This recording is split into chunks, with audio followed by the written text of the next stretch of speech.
सत साहेब जी, गुरु जी।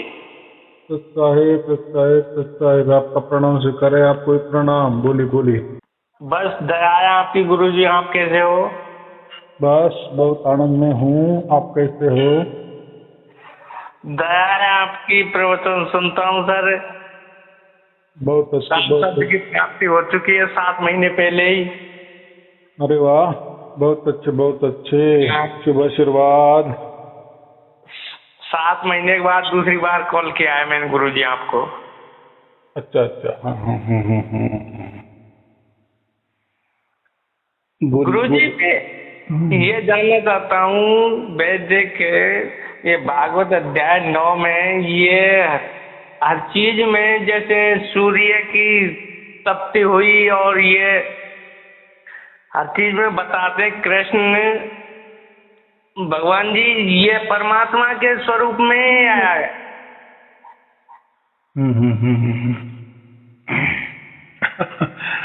ऐसा है उसमें।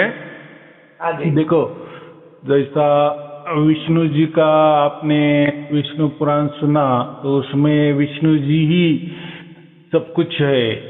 शिव जी का पुराण सुना तो शिव जी सब कुछ है। भागवत दुर्गा भागवत सुना हाँ तो जी। हाँ जी। दुर्गा सप्तशती उसमें दुर्गा जी सबसे बड़ी। तो वैसे ही रामायण सुना तो राम ही सब कुछ है। और जैसा गीता किया तो गीता में ही श्री कृष्ण बड़े हैं। तो ऐसा है कि जैसा जो पिक्चर होता है ना, सिनेमा होता है ना, उसमें जो नायक होता है ना वही मुख्य किरदार निभाता है। अभी आपको ऐसा लग रहा है कि बहुत सारे इसमें तो कृष्ण जी को ही परमात्मा कहा है। आपका यही सवाल है ना? हाँ जी। हाँ जी। हाँ जी। हाँ, तो आपने राम गीता भी पढ़ी ना तो उसमें राम जी ही बोल रहे, खुद राम जी बोल रहे। हाँ जी। जैसे किसी की जीवनी होती ना, जीवनी जीवनी समझते हो ना, वो हाँ खुद हाँ। अपना आत्मचरित्र लिखता है अच्छा अच्छा। तो उसमें वो मैं ही कहता है ना। हाँ जी। वैसा ही विष्णु पुराण में विष्णु जी ने मैं कहा है, मैं ये हूँ मैं वो हूँ, मैंने शिव जी को जन्म दिया, मैंने ब्रह्मा जी को जन्म दिया है, मैंने दुर्गा जी को जन्म दिया है। वैसे दुर्गा जी कहती है कि मैंने विष्णु जी को जन्म दिया है, शिव जी को जन्म दिया है। तो ऐसे ही कबीर बीजक में ले लिया या कबीर सागर में ले लिया तो उसमें भी कबीर साहब मैं कहते हैं कि मैं 4 युग आता हूँ, ये करता हूँ, मैंने सृष्टि का निर्माण किया है। ऐसा तो जैसा धर्म होता है, जो हाँ जो जी। धर्म होते हैं उनके जो मुखिया होते हैं हाँ जी। तो वो ऐसा समझो एक परमात्मा का किरदार निभाते हैं कि मैंने ही सब कुछ निर्माण किया है। तो जैसा परमात्मा की बोली होती ना वैसी वो हो जाती है। जी जी। तो हमें एक पक्का ख्याल में रखना है, वेदों में क्या कहा है कि जो परमात्मा होता है ना वो निर्गुण निराकार और सगुण साकार ये दोनों के परिवाला होता है। माने हाँ जी। वो आप उसको सगुण साकार भी नहीं कह सकते, निर्गुण निराकार भी नहीं कह सकते। बस जो वो जैसा है वैसा है, वो जैसा है वैसा है। इसलिए सभी धर्म ग्रंथ परमात्मा का वर्णन क्या करते हैं, जैसे ये आकाश होता है ना, आकाश हाँ जी। आकाश माने खाली जगह, हाँ। खाली जगह बोलते हैं कि नहीं? हाँ जी। हाँ जी। और वैसी जगह तो हमारे शरीर के अंदर भी है। हम जिस मकान में रहते हैं वहां भी खाली जगह है। खाली जगह माने शून्य, ओकड़ी, निर्वात, ये तो कहीं भी रह जाती है कि नहीं? हाँ जी। तो अभी ये आकाश है तो ये आकाश है क्या है? खाली जगह है। अगर आप आकाश ढूंढने गए तो आपको आकाश मिलेगा ही नहीं। हाँ, नहीं मिलेगा सर। माने सर्वत्र दिख रहा है वो। हाँ, दिख रहा है सर्वत्र। अभी यहाँ से आप देखेंगे, चंद्रमा को देखेंगे तो दोनों के बीच में कितना आकाश है? माने चंद्रमा के आजू बाजू पूरा आकाश भरा है। अगर हम चंद्रमा के ऊपर गए और पृथ्वी को देखे तो हमें पृथ्वी के अगल बगल सब कुछ आकाश ही दिखेगा। आकाश ही तो आकाश खाली जगह ऐसी नहीं ना, इसलिए गीता में श्री कृष्ण जी क्या कहते हैं, असत का अभाव नहीं है। अपना जो सत्य का है, सत्य का अभाव नहीं है, माने ऐसी जगह नहीं कि जहां सत्य नहीं है। बराबर। तो ऐसा मुझे कहना है कि जो सत्य है उसका परमात्मा कहते। तो फिर अभी ये खाली जगह है तो ये कैसे आकारों में आ सकती है? नहीं आएगी सर, आ ही नहीं सकती। माने उसका जो फॉर्म है वो फॉर्म है, जो वैसा परमात्मा का जो फॉर्म है, मुझे जैसा वो वैसा है। अभी हम बोलेंगे ऐसा कैसा, वो तो दिखना चाहिए, वो तो होता है ना, वो महसूस होता है ना। जैसे हवा चलती है, लेकिन हवा हमें दिखती है क्या? हवा नहीं दिखती ना। नहीं। कोई अगरबत्ती का सुगंध अच्छा है तो अगरबत्ती कहाँ दिखती है हमें, या सुगंध कहाँ दिखता है हमें? या अगरबत्ती दिख लिए ठीक है, लेकिन उससे जो सुगंध होता है, सुगंध कहाँ दिखता है? तो वो उसका हम अनुभव करते हैं। उसका क्या किया जाता है? सुगंध का अनुभव करते हैं। तो फिर अनुभव हम ऐसा है कि मनुष्य जन्म में ही कर सकते हैं, अगर दूसरे जन्म में नहीं कर सकते। अभी ऐसा है, समझो जो मछली है, मछली पानी का अनुभव कर रही है ना। पानी का अनुभव कर रही है। अभी पानी क्या है वो मछली को मालूम, हमको नहीं मालूम। हम पानी में नहीं रहते, हमारा अनुभव अलग। हम हवा में रहते हैं। हवा में माने पृथ्वी के ऊपर ही रहते हैं, लेकिन हवा से जीतते हैं ना। अगर हमारे अंदर बाहर हवा जाती है, निकलती है, बाहर जाती है, अंदर आती है, श्वासोच्छ्वास लेते हैं कि नहीं? जी। अगर ये हमने बंद कर दिए, श्वास लेना बंद कर दिए तो भी मर जाएंगे। या श्वास बीच में ले लिए, शरीर के अंदर ले लिए, उसको बाहर ही नहीं जाने दिया तो भी मर जाएंगे। तो हम हमारा ये हवा का अनुभव करते हैं ना, फिर उसमें बराबर रहते हैं। हम बराबर ऑक्सीजन लेते हैं, कार्बन डाइऑक्साइड छोड़ देते हैं। ये तो अभी विज्ञान ने कह दिए ना। तो ये प्राण है, ये इससे हमारा प्राण जो चलता है, इससे चलता है। मछली का प्राण पानी से चलता है। जी। फिर उसमें जो लिक्विड ऑक्सीजन होगा वो लेती होगी, और लिक्विड जो कुछ कार्बन हो वो छोड़ती होगी, वगैरह वगैरह। वो अभी जो साइंस है, बराबर। तो पानी में भी रहने वाले जलचर होते हैं, जमीन पे रहने वाले भी होते हैं, और हवा में भी सूक्ष्म कीटाणु रहते हैं कि नहीं?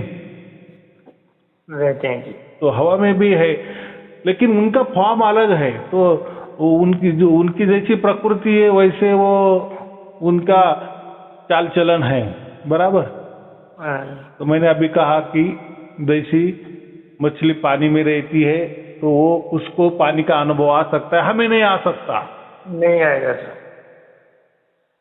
तो बात ऐसी है कि अगर हमें पानी का अनुभव लेना है तो हमें फिर मछली बनाना पड़ेगा ना जी। तभी हम ले लेंगे। अगर मछली को लगा कि मनुष्य कैसा रहता है हवा में, तो उसको फिर मनुष्य या जो जमीन पे रहने वाले जो पशु पक्षी कीटे पतंगे हैं, तो फिर उसके ऊपर जन्म लेना पड़ेगा। माने जो जन्म वो उसी के लिए आता है, और वो उसका ही वैसा ही अनुभव कर सकता है। तो अभी हम बोलेंगे यार ऐसा कैसा, सब लोग एक पानी में ही क्यों नहीं रह रहे, या सब लोग पानी के ऊपर ही क्यों नहीं रह रहे जैसे अभी रह रहे? तो भाई अभी ऐसा है, ये प्रणाली है ना, प्रकृति की प्रणाली है। तो हम उसमें क्या कह सकते हैं, है तो है। वैसा ही मनुष्य जन्म में ही परमात्मा मिलता है। हाँ जी, हाँ जी। मिलता है माने मिलना, ये शब्द तो वस्तु के लिए होता है ना। वस्तु मैंने खरीदी कर ली, मैंने ले ली, मैंने छोड़ दी, मैंने तोड़ दी, मैंने वो वस्तु को ऊपर फेंक दिए, मैंने पाव के उसको रौंदा, मैंने फेंक दी, पकड़ ली, छोड़ दी, ये वस्तु के लिए होता है। हाँ। और वस्तु दिखती भी है ना, हाँ माने वो तो कार है साहब, उनका कोई आकार ही नहीं। उसका ज्ञान होता है, वो वस्तु का ज्ञान होता है। जैसा मैंने कहा कि सुगंध होता है, तो जो सुगंध होता है, फूलों का खुशबू होती है, तो वो खुशबू को हमें नहीं दिखती ना, लेकिन हम उसका अनुभव करते हैं, अनुभव करते हैं। लेकिन हमें मालूम है कि ये गुलाब का ही खुशबू है, नहीं भी तो भी थोड़ा एक अंदाजा से समझ सकते हैं। और ये जो प्राकृतिक जो अनुभव है ना, तो हर फूल ले लिए उसका खुशबू अलग, हर इसकी खुशबू अलग है कि नहीं? जो अलग अलग पना है ना, वो अनुभव प्राकृतिक अनुभव इसको कहते हैं हम, बराबर जी। तो ऐसा ही परमात्मा का जो हम अनुभव करते हैं वो एक सरीका रहता है, क्योंकि परमात्मा एक है। फूलों का खुशबू हम लेते हैं तो फूल बहुत सारे प्रकार के होते हैं कि नहीं? जी जी। तो अलग अलग अनुभव आ जाएगा, माने उसका खुशबू अलग अलग आ जाएगी। तो ये हम जो भी अलग अलग थलग है तो हम कहते हैं कि हाँ ये फूल है, ये खुशबू अलग अलग है, ये प्राकृतिक चीज है। लेकिन परमात्मा का अनुभव एक ही होता है। हाँ, अभी आपने 1,00,000% की बात की, परमात्मा का अनुभव एक सरीका ही होता है। तो वो एक सरीका होता है। तो अभी जिसको भी हो गया है तो जैसा कहा दिया है तो वैसा ही हो रहा है ना कि परमात्मा सगुण साकार और निर्गुण निराकार ये दोनों के परे होता है। जिनको अभी भी सार शब्द प्राप्त हो गया वो कहते। अभी यह बात आ गई थोड़ी ज्ञान की, क्योंकि हम प्रकृति में रहते तो थोड़े से हम ज्ञानवंत भी है ना।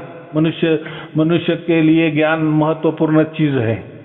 अभी देखो मनुष्य सेंट्रलाइज है, माने हमारी आत्मा सेंटर में है। हम रह रहे प्रकृति में। हाँ जी। और जो प्रकृति का ही विचार करता है, माने जन्म मरण का ही विचार करता है, संसार का ही विचार करता है, तो उसके लिए परमात्मा की कोई जरूरत नहीं है और वो ऐसा विचार भी नहीं करेगा।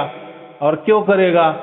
उसका चल रहा है ना, माने लाखों करोड़ों जन्म उसने पहले ले लिए है। अभी उसको जो ये जन्म मिला है, आगे भी जाके उसको लाखों करोड़ जन्म मिलने वाले हैं जी। तो उसमें उसका क्या लेना देना है? उसको जैसा अच्छा लग रहा है वैसा वो जिंदगी जी रहा है, बराबर कि नहीं? तो माने एक बाजू में ऐसा समझो, हमारे दोनों हाथों में, तो एक हाथों में ये प्रकृति है और दूसरा जो हाथ है उसमें परमात्मा है। और हम सेंटराइज है, माने हमारा जो आत्मा होता है वो सेंटर में होता है। तो हमें प्रकृति पानी है कि परमात्मा पाना है? तो प्रकृति को पाने की तो कोई जरूरत ही नहीं है। अगर उसमें रहना है तो कष्ट करे, खाए पिए, चलते चले। करोड़ों करोड़ जन्म हो गए, आगे भी करोड़ों करोड़ जन्म हो गए। ये हो गया प्राकृतिक मामला, उसमें कोई ज्यादा दिमाग लगाने की भी जरूरत नहीं। और जैसे हम रह रहे वैसे प्राणी मात्र, कीटे पतंगे, जीव जंतु ये भी रह रहे ना प्रकृति जैसे। वो क्या विचार कर रहे हैं? वैसे मनुष्य भी क्या विचार कर रहे हैं? तो जो विचार नहीं करते, माने जन्म का कि हम मनुष्य क्यों हैं और हमें बुद्धि क्यों दी है, हम कैसे जान रहे कि यहाँ ये जानवर है, ये वृक्ष है, ये ऐसा है, ये सुखी है, ये दुखी है, इसको ये होना चाहिए, उसको वो होना चाहिए, इसके साथ इंसाफ नहीं उसको मिल गया, उसके साथ न्याय नहीं हुआ, उसके साथ अन्याय हुआ, वगैरह वगैरह। तो ये बुद्धि हमें दे दिया है, बराबर। लेकिन जन्म तो परमात्मा पाने के लिए बनाए। हाँ, ये देखो, ये बहुत बात की बात है कि मनुष्य जन्म हमें परमात्मा पाने के लिए, ये तो वेदों में लिखा है ना। हाँ जी। माने जो ये श्रृंखला को तोड़ना चाह रहा है, ये जो श्रृंखला है, माने मैंने क्या कहा कि हमने इसके पिछले भी करोड़ों करोड़ जन्म लिए हैं और आगे भी करोड़ों करोड़ जन्म लेने वाले हैं। तो ये जो श्रृंखला है, ये चैन जो है, इसको अगर खंडित करना है, तोड़ना है, नहीं अभी ये हमें ये चक्कर में आना है। और ये श्रृंखला, ये जो चैन, ये हम 84 लाख योनि का जो चक्कर होता है, चक्कर पे चक्कर, चक्कर पे चक्कर, ऐसे करोड़ों चक्कर चल रहे, तो ये समझने के लिए मनुष्य जन्म चाहिए। माने मनुष्य जन्म में बुद्धि होती है, वो वही समझ सकता है कि चक्कर होते हैं या नहीं होते हैं। और जिसको कोई समझता ही नहीं है या उसको कोई लेना देना नहीं है, तो वो चल रहा है तो चल रहा है ना, उसका पिछला जैसा चला वैसा आगे चलेगा। वो उसमें उसको बदलाव करने की क्या जरूरत है? जी जी, वैसा ही चलेगा। लेकिन एक दूसरा जो बात है वो होते है मोक्ष वाली।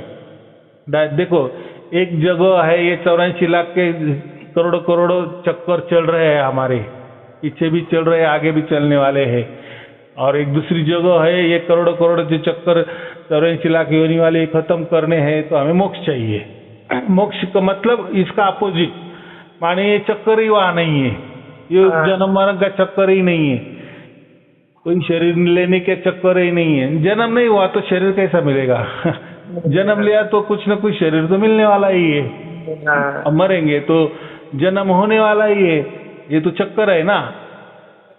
तो ये चक्कर अगर हमें खंडित करना है, हमेशा के लिए मिटा देना है, मुक्त होना है, इसके लिए क्या कहते हैं? मुक्ति, मुक्त होना है, ये चक्कर से मुक्त हमें होना है। तो इसलिए हमें मोक्ष चाहिए, बराबर। पहले हमें ये विचारों से मुक्ति करनी चाहिए। अभी मुक्ति माने क्या कि ये जो धर्म पंथ, ये जो गुरुगद्दिया है, ये जो विचार दे रहे हो हमें परमात्मा के बारे में, पहले इसको हमें खंड करना देना चाहिए। माने हमें ये समझना चाहिए कि इनमें कोई राम नहीं है, इनमें कोई परमात्मा नहीं। हाँ, इनमें परमात्मा की बातें है, इनमें हो सकती है आत्मा परमात्मा की बातें है, लेकिन वो नहीं दे सकते आपको। आया समझ में? जी। जो नौकरी की जाहिरात देता है ना, वो पेपर वाला, तो पेपर का काम क्या है? किसी का कई जगह निकल गई है, सरकारी जगह निकल गई है, उसको छापने का काम है। वो छाप देता है सरकार के माध्यम से, और उसका पैसा ले लेता है जी, उसका जाहिरात का पैसा वो ले लेता है। लेकिन वो आपको नौकरी देगा क्या? आप गए उनके पास, भाई आपने वो जो आपके पेपर है ना, फलाना फलाना पेपर है, उसमें आपने जाहिरात दे दिए सरकार की, इसमें यहाँ जगह है, इतनी वहाँ जगह है, वो उसको लिए ये करो, ये फॉर्म भरो वगैरह वगैरह, तो आप हमें वो नौकरी दे दो ना। तो वो पेपर वाला क्या कहेगा, न्यूज़ वाला क्या कहेगा? अरे वो तो मेरा काम है, छपा दिए, वो सरकार ने मुझे दे दिए, उसके मुझे पैसे भी दे दिए, और मैंने उसी तरह उनका जो जाहिरात है वो छपवाई। अभी उसमें क्या कहा है वो आप जाने, वो सरकार जाने, और उसको माने उसमें मेरा कोई लेना देना नहीं है।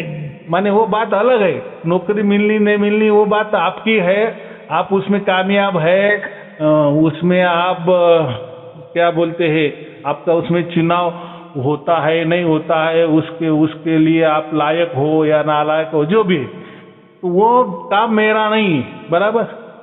जी गुरु, मेरा सिर्फ छपाने का काम। वैसा ही वैसा ही वैसा ही ये जो धर्म है ना, ये धर्म सिर्फ बताते हैं, आत्मा के बारे में बताएंगे, परमात्मा के बारे में बताएंगे, तो कोई बोलेगा आत्मा ही आत्मा है, कोई बोलेगा परमात्मा ही परमात्मा है, कोई बोलेगा नहीं एक मन ही मन होता है, तो कोई बोलेगा मन है और आत्मा है, परमात्मा नहीं होता, तो कोई बोलेगा मन है तो परमात्मा है तो आत्मा नहीं होता, तो कोई दोनों भी नकार देगा, आत्मा को भी नकार देगा, परमात्मा को भी नकार देगा, सिर्फ मन ही है तो कोई तीनों को भी नकार देगा। तो ये जो धर्म पंथ अलग अलग अलग है ना, तो इनकी एक राय नहीं है, एक राय नहीं है, अलग अलग राय है। उन्होंने माने वो कहते हैं कि वो नहीं है, कोई कहता है कि नहीं नहीं ये ऐसा नहीं है, वो कहता है कि वो ऐसा नहीं है। ये चर्चात्मक कार्यक्रम है, क्या है यहाँ डिबेट पे डिबेट है, चर्चा पे चर्चा है, इसलिए तो चर्चा के लिए तो धर्म ग्रंथ निकले ना। देखो एक एक धर्म के, एक एक पंथ के कितने किताबें होती है ना, बहुत सारी होती हैं गुरु जी। अभी वो भी जाने दो, चलो। तो वो किताब आपको तो जो हमें चाहिए, मोक्ष चाहिए, वो तो नहीं दे सकते ना। माने उन्होंने सिर्फ मालूमात दिया, इंफॉर्मेशन दिया। हाँ, मालूमात दिया है सर। हाँ, अभी उसके ऊपर आपको चलना है नहीं चलना है वो तो हमारे हाथों में है ना। जी गुरु जी। उसमें अच्छा भी बोला है और बुरा भी बोला है। अगर आप ये रास्ते पे चलेंगे तो आपको मिलेगा, वो रास्ते पे नहीं चलेंगे नहीं मिलेगा। लेकिन मिला नहीं मिला, किसको मिला, उसमें वो कुछ लिखा नहीं है। बस वो सिर्फ जैसे जायरात वाले ने नौकरी की जायरात दे दी, उसका काम खत्म। वैसा ये धर्म पंथ है, ये गुरु गद्दिया है, जैसे ऊपर से आया उन्होंने लिख दिया। ऊपर से आया माने जैसी गुरु परंपरा होती है, पहले ये गुरु ने ऐसा कह दिया, ऐसे किताबें छपवा दी, धर्म ग्रंथ छपवा दी, वही आगे चलती है, बाकी क्या है। और फिर धर्म ग्रंथ में जो जो है उसके उपरांत वो प्रवचन करते हैं, बराबर जी। लेकिन उसमें जो परमात्मा है वो नहीं दिखा सकते वो, बराबर। वो सिर्फ मालूमात, इंफॉर्मेशन, माहिती देते हैं। तो अभी बात ऐसी कि जैसे भी हमें ये, मैं तो कहता हूँ कि ये 7 शब्द जो है राम नाम है, ये तो मैं ही कहता हूँ कि ये परमात्मा से ही हमें मिलता है, बाकी लोग कुछ नहीं कहते। बाकी लोग तो कहते हैं कि हाँ हाँ वो भी मिलेगा आपको, लेकिन हमारे पास आ जाओ, कोई गंडा तोड़ा पहन लो, कोई हम आपको नाम देंगे, कहीं नाम दीक्षा दे देंगे, बराबर। कोई हम आपको ऊपर बंधने लगाएंगे, ऐसा चलना है, वैसे चलना है, आपका चाल चलन ऐसा रखना है, आपका विचार ऐसे रखने हैं, बराबर। ये झूठ है, ये सच है, ये खाना है, वो पीना है, वो नहीं पीना है, ये नहीं खाना है, वगैरह वगैरह जो है बहुत सारे बंधने होती हैं, बराबर जी गुरु जी। तो ये माने ऐसा समझना कि जहाँ भी ये नाम दीक्षा देते हैं, जहाँ भी कोई बंधने लगाते हैं, जहाँ कोई भी कहते कि गुरु आपको करना पड़ेगा, तो ये सब लौकिक बातें आ गई, प्रापंचिक बातें आ गई। माने उनका कहना क्या है, हमारे से हम परमात्मा की ओर जाएंगे। फिर कौन पहुंचा है वो भी उनको मालूम नहीं। उनका कहना है कि नाम ले लो, उसके नियम में चलो, वो जो बंधन है वो लगा लो, कोई ध्यान करो, कोई साधना करो, करते करते चलो, मिल जाएगा आपको। कब मिल गया ये भी आप हमें कहने को मत आओ, आपको मिला या नहीं मिला उसकी कोई परीक्षा भी वो भी नहीं बताते, या वो उन्होंने जो बोला है खुद बोल रहे कि ये रास्ते पे चलो आपको परमात्मा मिलेगा, जो ये रास्ता बताता है उनको भी मिला या नहीं मिला उसकी भी कोई परीक्षा नहीं है, बराबर। लेकिन अभी ऐसा है, कोई संस्था चलानी है, गुरु परंपरा चलानी है, गुरु गद्दी चलानी है, तो जो मुखिया होता है उसको तो कहना ही पड़ता है कि ना झूठ मूठ का, हाँ हाँ मुझे प्राप्त हो गया है। तो बात ऐसी है कि परमात्मा ऐसा नहीं होता कि मुझे प्राप्त हुआ मुझे नहीं प्राप्त हुआ, कि ये प्राप्त करवा देगा वो प्राप्त नहीं करवा देगा। वो कोई बात कहने वाली बात ही नहीं ना। जैसे किसी ने ढिंडोरा पिटा दिया, हाँ मुझे 4 शब्द प्राप्त हो गया, या कोई कह रहा है कि मैं आपको 4 शब्द दे दूंगा, राम नाम दे दूंगा, तो दोनों ही बकवास है। जो बोल रहा है ना कि मैं 4 शब्द दूंगा, या मेरे पास आ जाओ मेरे पास 4 शब्द है, या राम नाम है मैं दे दूंगा आपको, आ जाओ, तो वो एक बकवास है। और जो कहता है कि मुझे 4 शब्द प्राप्त हो गया, वो भी बकवास है। अभी ये कैसा, देखो अभी आप जो कह रहे हो कि आपको 4 शब्द प्राप्त हो गया, बराबर, ये आप किसी को कहेंगे, अभी आपने मुझे कह दिया, तो मैं उसमें मुझे मालूम है ना कि 4 शब्द क्या होता है क्या नहीं होता है, पहले मुझे वो हो गया है, इसलिए आपने श्रद्धा भाव से बोल दिए, सत्य भाव से बोल दिए कि मुझे 4 शब्द प्राप्त हो गया। माने मुझे उसके बारे में मालूम है इसलिए आपने मुझे बराबर बता दिए। लेकिन जिसको 4 शब्द मालूम ही नहीं है 4 शब्द क्या चीज है, जी गुरु जी, राम नाम क्या होता है, परमात्मा क्या होता है, उसको कुछ मालूम नहीं है, या हो सकता है उसको मालूम होए लेकिन जानकारी है, प्रत्यक्ष उसको कोई अनुभूति नहीं है। और उसके सामने आप अगर ढिंडोरा पिटेंगे कि मुझे सार शब्द प्राप्त हो गया है, तो वो कैसा मानेगा? नहीं मानेगा गुरुजी। और हमारी क्या जोर जबरदस्ती है? अरे भाई, कोई जोर जबरदस्ती नहीं। तेरी शादी हो गई है तो तू संसार का अनुभव ले रहा है, बाल बच्चों का अनुभव ले रहा है, सुख दुख का अनुभव ले रहा है, लेकिन जो ब्रह्मचारी है तो उसको क्या तू समझा देगा कि संसार क्या होता है, बीबी क्या होती है, बच्चे क्या होते हैं, क्या सुख होता है, क्या दुख होता है, कैसा उन्हें खिलाना पड़ता है, कैसा चलाना पड़ता है, तो वो संसार नहीं है ना। हाँ, यही बात अगर आप संसारी वालों को बोल दिए तो अच्छी बात है, क्योंकि उसने भी पत्नी, माने उसकी भी शादी हुई, उसको भी पत्नी है, उसको भी बाल बच्चे हैं, तो एक दूसरों को आपने बातचीत किया कि भाई मैंने पत्नी की है, मेरी शादी हो गई है, मुझे बाल बच्चे हैं, तो आप एक दूसरों को सुख दुख का लेना देना बोल सकते हैं या कह सकते हैं, बराबर। लेकिन आप यही बातें अगर शादी वाली बातें जो ब्रह्मचारी है उसको कहेंगे, या ऐसा समझो जो ब्रह्मचारी है और वो बातें कर रहा है कि संसार ये होता है, बच्चे ऐसे होते हैं, तो हम क्या बोलेंगे? ये बकवास बोल रहा है, ये इसने कही तो भी यहाँ वहाँ से सुनी सुनाई बातें हैं। माने इसने अगर इसने शादी ही नहीं की, इसको बच्चे ही नहीं हुए, और ये बच्चों की बातें कर रहा है, बीबी की बातें कर रहा है, वो उसमें से जो सुख है, उसमें से जो दुख है, उसकी बातें कर रहा है, तो हम क्या बोलेंगे? बकवास कर रहा है, बराबर जी। माने ये कोरा झूठ है, माने इसको प्रैक्टिकली कुछ नहीं है, ज्ञान नहीं है। तो ऐसी ही बात है। तो मुझे प्राप्त तो है, इसलिए आपने कह दिए, और फिर मैंने कहा हाँ बहुत अच्छी बात है, बराबर। गुरुजी, आपके प्रवचनों में, सत्संगों में जो सतमार्ग है, बाकी गुरु के बंधनों में नहीं है गुरुजी। है तो उसके ऊपर हम चर्चा कर रहे हैं ना। उनको अगर मालूम ही नहीं है, उनको सार शब्द की प्राप्ति हुई ही नहीं है। सार शब्द किस से खाया जाता है?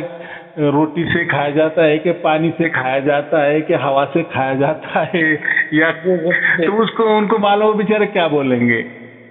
हाँ जी, वो तो वही कहेंगे ना जो उनके गुरु ने दिया। वो बोले ये नाम होता है, ये नाम जपते चलो, उसका जपा करो, उसका ध्यान करो, उसकी साधना करो, या ऐसे बंधन में रहो। माने उनको जो जो मिला है, या ऐसा कहो कि बहुत सारे गुरु तो ऐसे है कि वो बोले कि मर जाने के बाद आपको वो मिलने वाला इसका बेनिफिट, अभी करते चलो, अभी आप नाम जप करते चलो, बहुत सारा करोड़ों करोड़ों में नाम जप करते चलो, उसका जपा करो और उसका ध्यान करो, तो आपको मोक्ष मिलना निश्चित है। लेकिन उसकी कोई परीक्षा नहीं है, तो क्या यकीन करेंगे? आपने पूरा जीवन कोई राम नाम में डाल दिए, राम राम जपते चले, हरे राम हरे कृष्णा जपते रहे, लेकिन ये क्या बोल रहे हैं कि मर जाने के बाद ये प्रेमा भक्ति है और ये आपको मर जाने के बाद मोक्ष मिलेगा। तो ठीक है, आपने विश्वास किया, लेकिन मन तो यही कहेगा ना, भाई मेरा इतना अमूल्य जीवन मैं लगा रहा हूँ, ये कह रहा है कि जपते चलो और मत जाओ, आपको मिल जाएगा, इस बंधन में रहो, ऐसे रहो, वैसे रहो, ये खाओ, वो मत खाओ, ये पियो, वो मत पियो, ऐसी रहन सहन रखो, ऐसे बंधन में रहो, ऐसा ध्यान करते चलो, साधना करते चलो, आते जाते चलो, सेवादारी करते चलो, लेकिन उसका कोई परीक्षा नहीं है कि हमें सचमुच में मोक्ष मिला है कि नहीं मिला है। तो इसलिए वो लोग भी दुखी है, बराबर। अभी बात ऐसी है कि हमें सार शब्द प्राप्त हो गया, बराबर। अभी ऐसे है कि आप फिर इसकी तुलना किसी धर्म ग्रंथ से करने लगे, तो गुरुजी ने तो कहा है ये जो हमारा आत्मा है, अभी ये परमात्मा से उसका मिलान हो गया है, बाप से बेटे का बिछड़ा था, बाप से बेटा बिछड़ा था, अभी वो मिल गया गुरुजी। तो फिर ऐसा है कि फिर मुझे सचमुच में परमात्मा मिल गया कि कोई आत्मा ही मिल गया, या मैं मन था क्या आत्मा था क्या था? तो इसमें बहुत सारे सवाल पैदा होते हैं बाद में। जी गुरु जी। कौन से कि मुझे जो मिला वो सचमुच में मैं जो अनुभव कर रहा हूँ, ये मैं मेरा आत्मा का अनुभव कर रहा हूँ कि परमात्मा कर रहा हूँ? तो ऐसा है कि वेदों ने अगर कह दिए ना कि आत्मा अलग होता है, परमात्मा अलग होता है, और जिसमें हम रह रहे प्रकृति अलग होती है, और तीनों भी सनातन है, तीनों का भी नाश नहीं होता। ये जो सृष्टि चक्र है ना, ये सनातन है। माने एक के बाद एक जैसा जन्म होता है, पालना होता है, मृत्यु होता है, वैसा ये सृष्टि का भी ऐसा ही चक्र चल रहा है। सृष्टि की निर्मित होती है, कुछ दिन के बाद, कुछ बरस के बाद, कुछ अब्जों बरस के बाद उसका भी नाश हो जाता है, वो वापस फिर उसका शुरुआत हो जाती है। तो ऐसे ये अनंत करोड़ों करोड़ों करोड़ों करोड़ों साल से ये चक्र चल रहा है। सृष्टि का निर्माण होना, ढह जाना, निर्माण होना, ढह जाना, निर्माण होना, ढह जाना। और जैसे जन्म मृत्यु जैसा हमारा होता है वैसा सृष्टि का भी होता है, लेकिन कालावधि अलग अलग है। कालावधि अलग अलग है, नियम उसका कोई नियम अलग होगा, उसी हिसाब से सृष्टि का जो भी कुछ उस प्रणाली से उसका होता होगा। हमारी प्रणाली से हम जन्मते मरते हैं, वैसा ही ये जो सार शब्द प्राप्त हो गया है, हमें मोक्ष मिल गया है, तो आप इसको कुछ भी नाम दे दो। अभी कोई बोलेगा कि यार आप तो मुझसे तो बात कर रहे हो और आप बोले कि मेरा आत्मा और परमात्मा का मिलन हो गया है, अभी उनकी रास क्रीड़ा चल रही है और ये जीती जी हो गई है, और ये मरना तो ये तो एक तो निमित्त है, ये तो शरीर का छोड़ देना है, लेकिन हम ऐसे ही ऐसे माने ऐसे के ऐसे हम मोक्ष में चले जाने वाले हैं।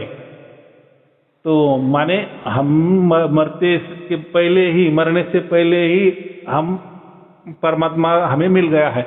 अभी एक बात तो इसमें है कि ये जो बात कभी नहीं हुई अब भी हो गई, जो भी हो माने ये जो अनुभूति है इसके पहले हमें हुई क्या? नहीं हुई है, नहीं हुई है। तो अभी मुझे सार शब्द प्राप्त हो गया, आपको भी सार शब्द प्राप्त हो गया, और हम तो बातचीत कर रहे हैं, तो फिर ये बातचीत करने वाला कौन है? तो ये हमारा मन ही है ना। देखो सब कारोबार तो मन से ही होता है ना, ये तो कितनी सहज बात है। पूरे जो व्यवहार है, हम नौकरी भी करते हैं, पेट के लिए कुछ भी कमाते हैं, जो भी विचार करते हैं, मन ही नहीं है तो कुछ करेंगे नहीं ना जी, विचार ही नहीं आएंगे अगर मन ही नहीं है। लेकिन अभी ऐसा है कि इसमें लोगों को समझता नहीं है। अभी मन ये जड़ वस्तु है, बुद्धि ये जड़ वस्तु है, लेकिन हमने क्या कहा? आत्मा और परमात्मा का मिलन हो गया ना। माने हमारे जो अंदर वाला आत्मा है और वो जो सर्वव्यापी परमात्मा है, वो जो हम उसको खाली जगह बोलते, थोड़ी देर के लिए ऐसा समझो कि परमात्मा कैसा होता है या कैसा दिखता है, तो वो एक प्रकार का जो खाली जगह होती है उसको परमात्मा समझे, बराबर। तो खाली जगह हमारे अंदर भी है, और वैसे ही हमारा आत्मा भी क्या है? खाली जगह ही है, लेकिन उसकी सीमा है, बराबर। अभी एक मकान है, मकान के अंदर जितना खालीपना है तो उतना उसका, इसलिए हम उसको मकान कह रहे हैं। और जैसे हम मकान के बाहर आ जाते तो ये इतना बड़ा विश्व है, जो अनंत विश्व है या अनंत ब्रह्मांड है, तो ये खालीपना भी कितना बड़ा है, इसलिए हम उसको परमात्मा कहते हैं। तो हमारा आत्मा भी खाली जगह है, परमात्मा भी खाली जगह है, लेकिन ऐसा है कि मकान का जो खालीपन है वो मकान के लिए ही काफी है, और जो बाहर वाला जो खालीपना है, आकाश है, वो परमात्मा के लिए, ऐसा समझना। लेकिन दोनों इकट्ठा नहीं करना। अभी ऐसा है कि अब लोग बोलते हैं कि आप तो बोल रहे हैं कि जीती जी आपको मोक्ष मिल गया है, माने आपका आत्मा परमात्मा में घुल मिल गया है। जी गुरु जी। तो फिर हमारा अस्तित्व ही नहीं रहेगा ना, हम जिंदा कैसे? फिर हमारा आत्मा और परमात्मा का मिलन हो गया है, माने हमारे आत्मा ने परमात्मा की पहचान की है, ऐसा समझो। या परमात्मा ने ही हमारे आत्मा की पहचान किया। दोनों बातें कोई भी कैसी पकड़ो। जैसे मैं मोबाइल का उदाहरण दे रहा हूं ना, देखो आपने मुझे फोन लगाया क्या, और मैंने आपको फोन लगाया क्या, बातचीत जो हो रही है ना, हाँ जी, हाँ जी। इसमें ये कैसे बताएंगे आप कि नहीं नहीं मैंने लगाया था, चलो ये तो मोबाइल है, ये तो वस्तु है, ये तो आप भी कहेंगे कि नहीं नहीं मैंने गुरुजी को फोन लगाया, ये ठीक है। लेकिन जो हमारा बोलना हो रहा है, इससे कोई डिस्टर्ब हो रहा है क्या, कि आपने किया या मैंने किया, या मैंने आपको किया होता तो मैं कोई अलग बोलता क्या? हमारे बोलने में, हमारे विचारों में, या आदान प्रदान में, या सवाल जवाब में कोई परिवर्तन आता था क्या? कोई नहीं आता है ना। नहीं आता है। तो आपने मुझे फोन किया क्या, मैंने फोन किया क्या, इसका असर हमारे जो वार्तालाप है इस पे कुछ नहीं होता है। वैसा ही परमात्मा हमारे आत्मा के पास आया या आत्मा हमारे परमात्मा के पास गया, तो मैंने तो कहा है ना कि आत्मा और परमात्मा हमारे अंदर है, ये दोनों भी। जी, और परमात्मा तो सर्वव्यापी है, इसका मतलब वो तो हमारे अंदर भी है और बाहर भी है, वो तो खचाखच भरा है। लेकिन हमारा आत्मा तो हमारे अंदर ही है ना, तो इसका, और परमात्मा भी हमारे अंदर है। तो अभी कौन किसको मिला? तो वेदों में लिखा है ना कि परमात्मा ही हमें मिलता है, परमात्मा ही उसका पहचान है, देता है। इसलिए हम कहते हैं कि परमात्मा, क्योंकि देखो परमात्मा तो पूरा सृष्टि चलाता है, पूरा ब्रह्मांड चलाता है, कण कण में उसका चलायमान है, वो चलायमान है। इलेक्ट्रॉन प्रोटॉन न्यूट्रॉन जैसे घूम रहे हैं, तो कण कण में इलेक्ट्रॉन प्रोटॉन घूम रहे, तो घुमाने वाला कौन है? या माने हम इसी हिसाब से कहते हैं कण कण में उसकी सत्ता है, फिर हमारे अंदर भी उसकी सत्ता है। तो वो कितना ये होगा, माने बुद्धिमान होगा, तो हम उसको क्या सर्वज्ञ कहते हैं ना, इतना सर्वज्ञानी है ना वो, और सर्व सामर्थ्यशाली, वो कुछ भी कर सकता है, बराबर। बिल्कुल। तो वही करेगा ना जो करेगा हमारे साथ। हाँ, वही करेगा। तो हमारा आत्मा भी एक खाली जगह है समझो, या ज्ञान है समझो, वैसा परमात्मा ही एक परम ज्ञान है समझो, या ज्ञान है समझो। तो वही माने देखो हमारे से बड़ा तो वो है ना, बड़ा माने बुद्धि से बड़ा, उस हमारे पास बुद्धि है तो उसके पास परम बुद्धि है, बराबर। हम तो एक जगह रहते हैं ना, हमारे लिए शरीर की जरूरत होती है हर आत्मा के लिए, परमात्मा के लिए, परमात्मा को तो कोई शरीर ही नहीं है ना। और समझो शरीर होता तो उसको कितना बड़ा शरीर करना पड़ता, बराबर। कुछ लोग बोलते हैं ना सब जगह। हाँ, फिर वो समझो ऐसा समझो उनके मुताबिक कि नहीं, वो भी मनुष्य जैसा है, ठीक है। तो फिर वो बहुत बड़ा, इतना मनुष्य बड़ा होना पड़ेगा कि उसके बाहों में पूरा जो ये अनंत ब्रह्मांड है, ये इतना बड़ा ब्रह्मांड है, उसके बाहों में चाहिए ना। फिर वो देखेगा कहाँ, उसके बाहों में ये ब्रह्मांड है, फिर वो चलाएगा कैसा, उसका कैसा दृष्टि जाएगा, और उसमें फिर ये ब्रह्मांड ऐसे हाथों में रखे हैं क्या, जैसा कोई बॉल हम हाथों में रखते हैं, अधर में रखते हैं, तो उसने किया, तो इसलिए उसका आकार हो ही नहीं सकता, बराबर। ये जिनको मालूम नहीं है ना, तो वो आदमी को ही श्रेष्ठ समझते हैं, बुद्धिशाली समझते हैं, और वैसे वो रूप समझते हैं। माने उनका कहने का क्या मतलब है कि शरीर के अंदर जो खालीपन है वो भी परमात्मा है, और बाहर भी परमात्मा है। हम माने कोई मन नहीं है, कोई आत्मा नहीं है, शरीर के अंदर जो भी खाली जगह है उसको हमने आत्मा नाम दिए, और जो बाहर खुली जगह है, खुलापन है, खुली जगह है, वो परमात्मा है। तो मरने के बाद क्या होता है, यही हमारा अंदर वाली खुली जगह है, वो बाहर वाली खुली जगह को मिल जाती है, बस। माने ऐसा है, गुब्बारा है, गुब्बारा के अंदर वाला जो हवा है उसको हम आत्मा कहे, और गुब्बारे के बाहर वाला जो आकाश है, आजू बाजू में आकाश ही है ना, अंदर वाला आकाश को, गुब्बारे के अंदर वाला आकाश को या हवा को आप आत्मा कहो, और गुब्बारे के बाहर वाला जो आकाश है, हवा है, उसको परमात्मा समझो। तो गुब्बारा फोड़ दिए तो क्या होगा, अंदर वाली हवा बाहर मिल गई, या अंदर वाली खाली जगह बाहर वाली खाली जगह को मिल गई। तो फिर मोक्ष की बातें क्यों करना, फिर आत्मा परमात्मा मन की बातें ही क्यों करना, फिर जैसे आए वैसे जाना ना। फिर ये क्यों धर्म निकले, पंथ निकले, गुरुगद्दियां निकली, फिर हमें क्या पाना है? तो कुछ पाना ही नहीं ना। अगर ऐसा है कि बस हम मर जाएंगे तो हमारा आत्मा परमात्मा में विलीन हो जाएगा। जी गुरु जी। या हमने ये सारे शब्द है ना, इसमें हमारा आत्मा अभी परमात्मा को मिल गया है, तो फिर अभी जीने की भी क्यों कोई आवश्यकता नहीं ना। हमें तो मर जाना चाहिए, या परमात्मा की कोई प्रणाली उससे तो हम तो वो क्या बोले, जीती जी मर जाना चाहिए। तो जीती जी मरना फिर कबीर साहब ने क्यों कहा है कि अभी देखो हम हमारे मन से बात भी कर रहे हैं, पूरे व्यवहार भी कर रहे हैं, पूरे संसार भी कर रहे हैं, और हम ये भी जान रहे हैं, महसूस कर रहे हैं, अनुभव कर रहे हैं, अनुभूति भी कर रहे हैं कि वो घटना जो हो रही है अभी हमारे अंदर, जो माने वही घटना कि हमारा आत्मा और परमात्मा का मिलन हो गया है, ये भी हम जान रहे हैं। कितनी सहज बात है वो। देखो इसके पहले भी आप थे, जब ये सार शब्द प्राप्त नहीं हुआ था तब भी आप थे ना, तब ये घटना तो नहीं घटी थी ऐसी।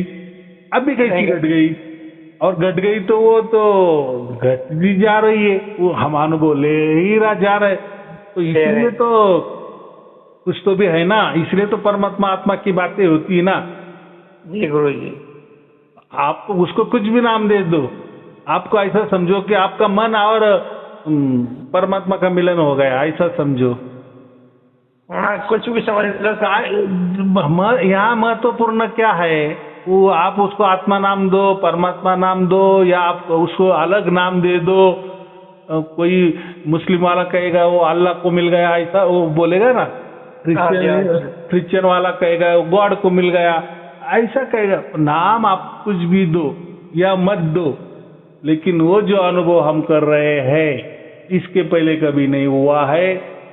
तो मैंने बहुत सारे प्रवचन में भी कहा है कि जब हमें परमात्मा मिलता है तभी आत्मा का भी जन्म होता है और परमात्मा का भी जन्म होता है। कैसे?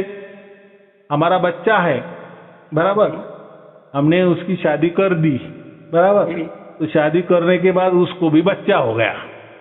जैसे बच्चा हो गया वहां बच्चा भी हो गया, और यहाँ हमारा बच्चा बाप भी बन गया। जी गुरु जी। दोनों घटना एक साथ घट गई ना। बिल्कुल बिल्कुल। और हम दादा बन गए। जी गुरु जी।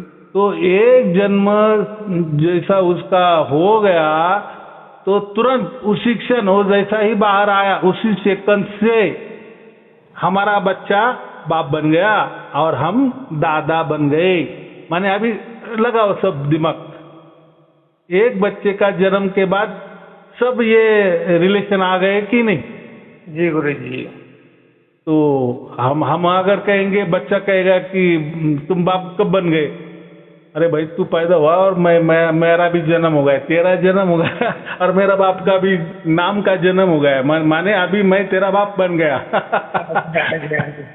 तो ऐसा ही है कि जब हमें परमात्मा मिल जाता है तभी हम समझते थे कि हमारे अंदर भी आत्मा थी, बराबर।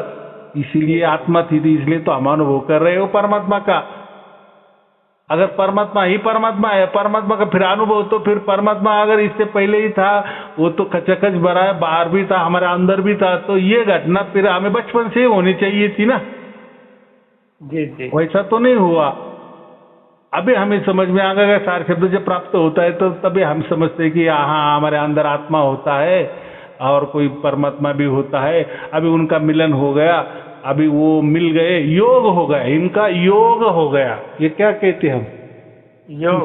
योग कहते हैं। जैसे श्री कृष्ण जी को क्या बोलते हैं? योगी कहते हैं ना। योगी। श्री कृष्ण जी को योगी कहते हैं। तो आपने जो सवाल किए थे, फिर अभी कृष्ण जी को क्या कहना? तो कृष्ण जी को हम योगाचार्य ही कहेंगे। योगी ही कहेंगे, महापुरुष ही कहेंगे या सदगुरु ही कहेंगे, आप उसको कुछ भी नाम दो, लेकिन वो कोई परमात्मा नहीं है। क्यों? तो उन्होंने तो मनुष्य जन्म लिए ना। हाँ जी, हाँ जी। और परमात्मा को तो बॉडी की कोई आवश्यकता नहीं, वो तो हाजिरी है ना। जी जी। वो तो कोई अलग नहीं ना, अवतार कब लेगा, वो कोई अलग है।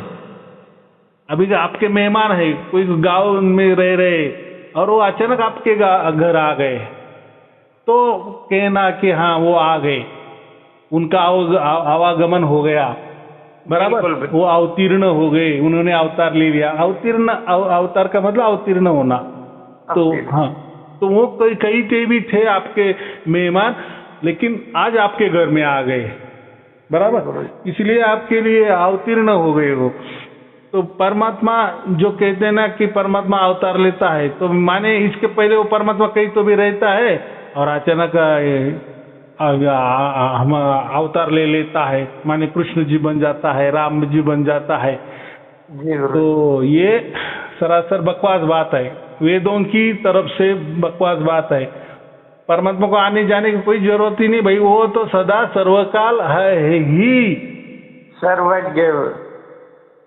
जैसे हमने कहा ना कि एक परमात्मा को आकाश समझो, खाली जगह समझो, तो खाली जगह हमारे अंदर भी है और बाहर भी है कि नहीं? बाहर भी है। और वो तो सबके अंदर बाहर है कि नहीं? जीव जंतु, पशु पक्षी, कीड़े मकोड़े, सबके अंदर माने खाली जगह रहती है ना।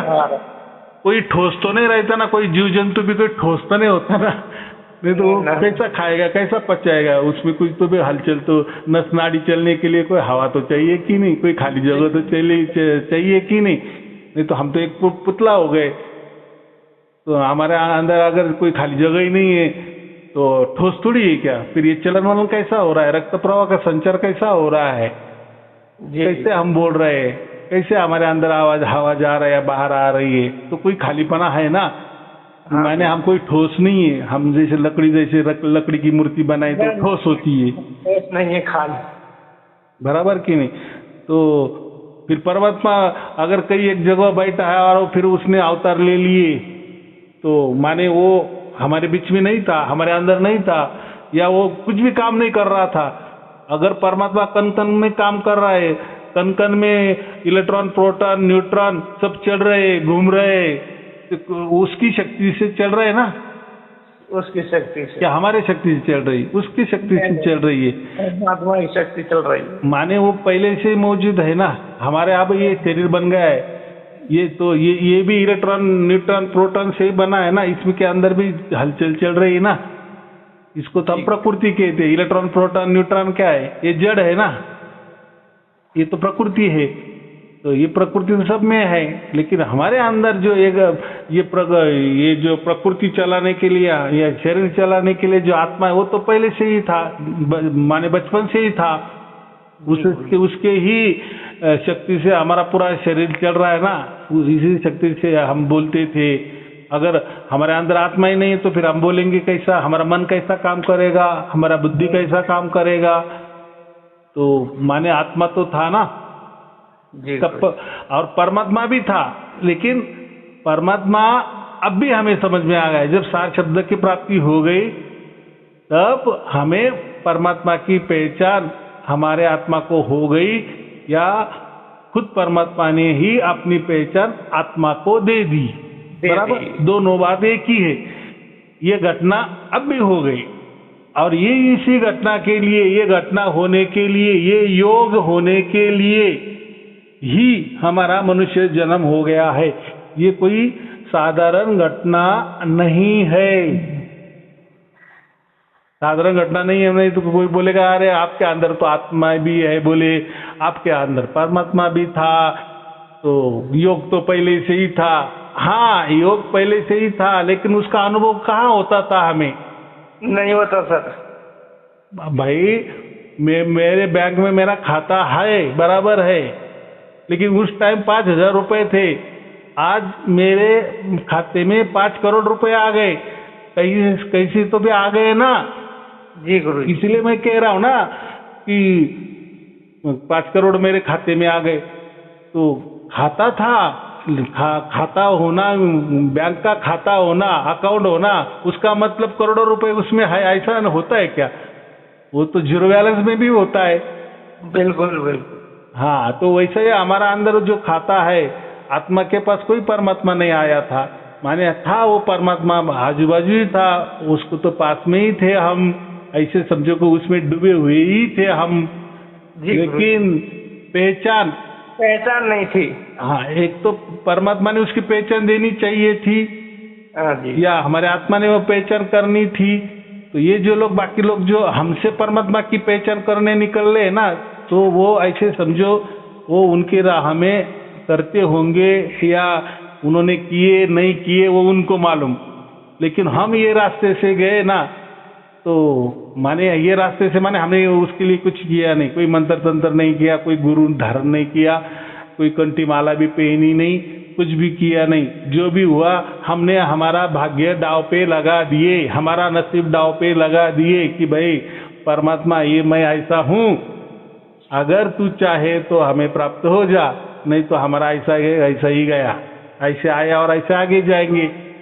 लेकिन समर्पण जब हमने किया ना कि बस अभी तू ये हमें तारने वाला है, मारने वाला है, क्या बस हमें अभी तू चाहिए, बराबर। गुरुजी हमने तो सब कुछ समर्पण कर दिया परमात्मा के लिए।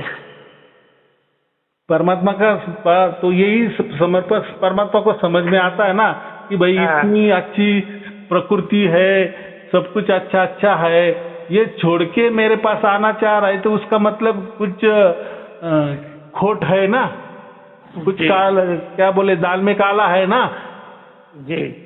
नहीं तो फिर इतना अच्छा सब कुछ चल रहा है, करोड़ों करोड़ जन्म पहले हो गए, आगे भी करोड़ों करोड़ जन्म इसके होने वाले हैं, प्रकृति भी अच्छी है, जो भी कुछ है, लेकिन इसका मन नहीं लग रहा है, माने ये इसने तय किया है कि मुझे बस अभी तू चाहिए, बस परमात्मा अभी तू चाहिए, बस अभी तू तेरे गोद में हमें उठा ले, हमेशा के लिए, अनंत काल के लिए उठा ले, माने मोक्ष दे दे। तो यह हमारी जब इच्छा हो जाती है, हम वैसे तय करते हैं या हम पूरा तरह से समर्पण कर देते, तभी परमात्मा ने, तो परमात्मा का कुछ समझता नहीं क्या, परमात्मा सब समझ रहा है, हमारे करोड़ों करोड़ों जन्म उसने देखे और आगे भी करोड़ों करोड़ हमारे जन्म देखने वाला है। लेकिन ये जन्म में हमें बुद्धि आ गई और समझ में आ गया कि ये अभी चक्कर में जाना ही नहीं है, फंसना नहीं है, बस परमात्मा अभी तू हमें इससे ये निकाल, बराबर। हाँ, और हो गया जो होना है वो, बराबर जी गुरु। चलो, और कोई पूछना है तो अभी ये तो समझ में आ गया ना कि जो श्री कृष्ण जी कोई परमात्मा नहीं थे, माने जो भी राम हो, जिन्होंने ही जन्म लिए ना, तो वो हमारे जैसे ही है। तो ऐसे कि वो सदगुरु उनको बोलो, महापुरुष बोलो, जिनको भी सार शब्द प्राप्त होता है, ये सार शब्द प्राप्त होना ही परमात्मा का अवतरण होता है। इसको ही हम क्या कहें, हमारे अंदर परमात्मा ने अवतार ले लिया है, बराबर।